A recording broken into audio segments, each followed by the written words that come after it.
Ah, ah, ah, ah, ah, ah. Lundi, c'est aujourd'hui. Tu t'en rends compte déjà, bien aimé? Ben, c'est un nouvel épisode de Adet Études. Je sais que tu es très content pour cela.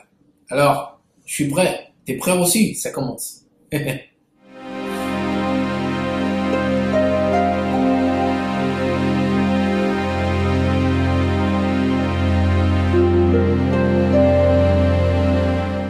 Bienvenue dans un nouvel épisode de Adet Études, bien aimé. Très content, très heureux de vous avoir encore une fois. J'espère que vous êtes très excités, prêts pour la parole du Seigneur aujourd'hui. Alors tout d'abord, mon nom est Jean-Pierre Adoudi, je suis votre serviteur et chaque lundi je suis là avec vous et nous faisons une petite étude biblique, 10 minutes ou un peu moins, un peu plus des fois, selon la direction du Seigneur et nous décortiquons la parole du Seigneur. Amen. Le thème d'aujourd'hui, excellent, c'est le suivant. Comment atteindre la perfection? C'est possible? Ben, bien sûr que c'est possible. C'est pas moi qui le dis, hein? Du tout. C'est la Bible qui le dit. Mieux encore, c'est le Seigneur Jésus qui le dit. Comment atteindre la perfection?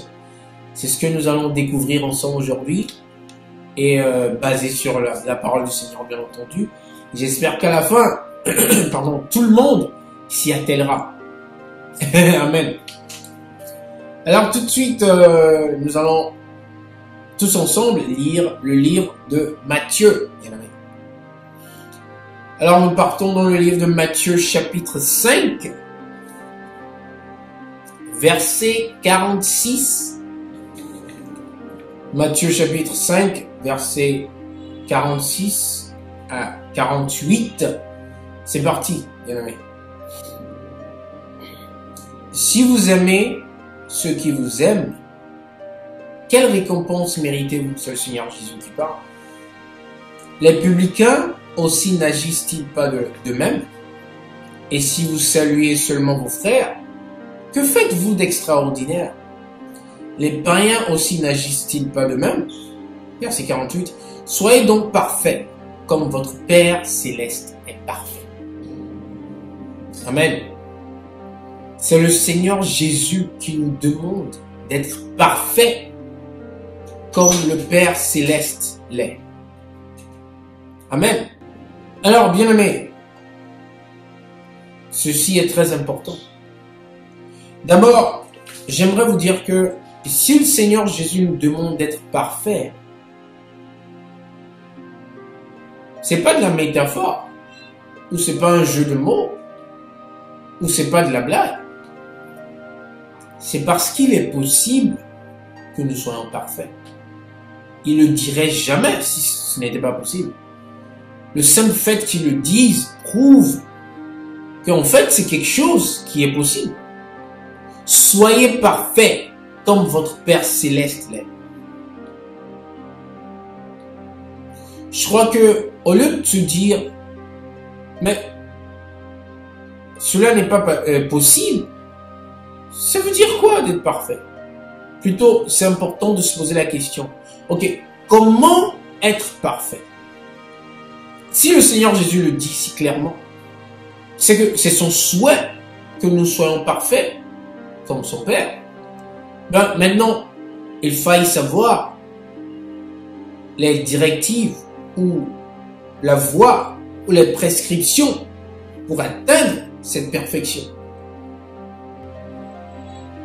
Amen. Alors, je suggère qu'on lise un autre verset tous ensemble. Bien aimé.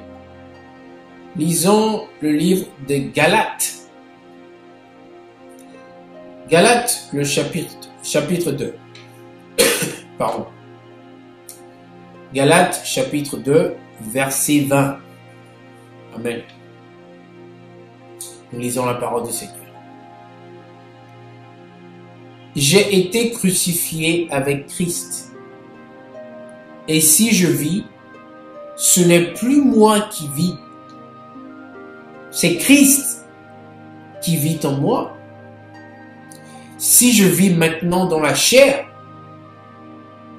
je vis dans la foi au Fils de Dieu qui m'a aimé et qui s'est livré lui-même pour moi.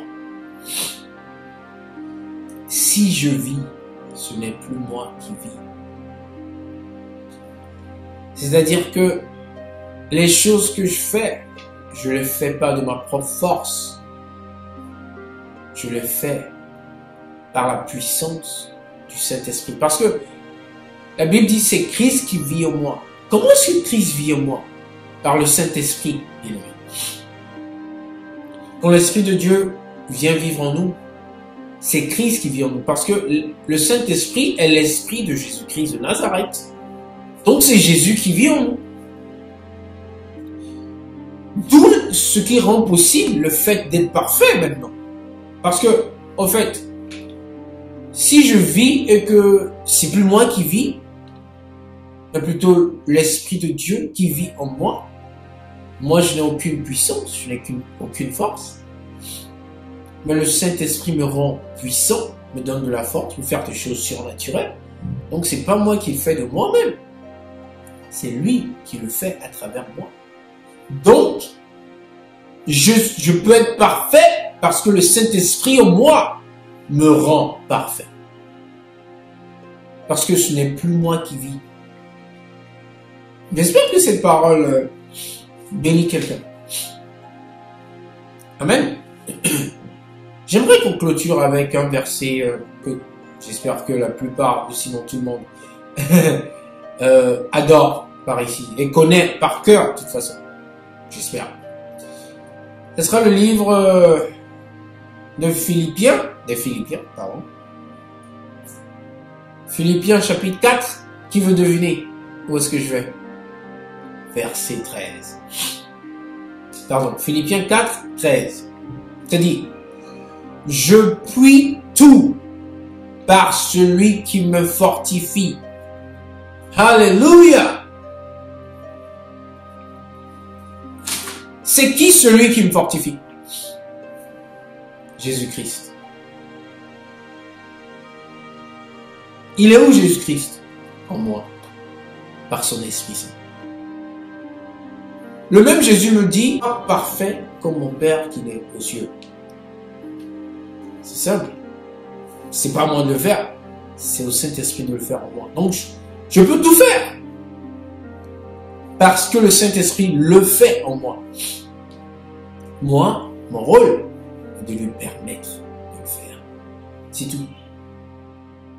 Voilà comment être parfait. En permettant au Saint-Esprit de vivre à travers nous. On ne vit plus pour soi. Et ainsi, on commence à voir le surnaturel devenir naturel pour nous. Alléluia. Soyez bénis, bien-aimés. Ceci sera la fin. J'espère que vous avez été bénis. Mon nom est Jean-Pierre Adjudi encore une fois et passez une excellente fin d'après-midi, une excellente semaine. Et on se retrouve la semaine prochaine, même heure, même page, avec la même hargne pour le Seigneur. Shalom.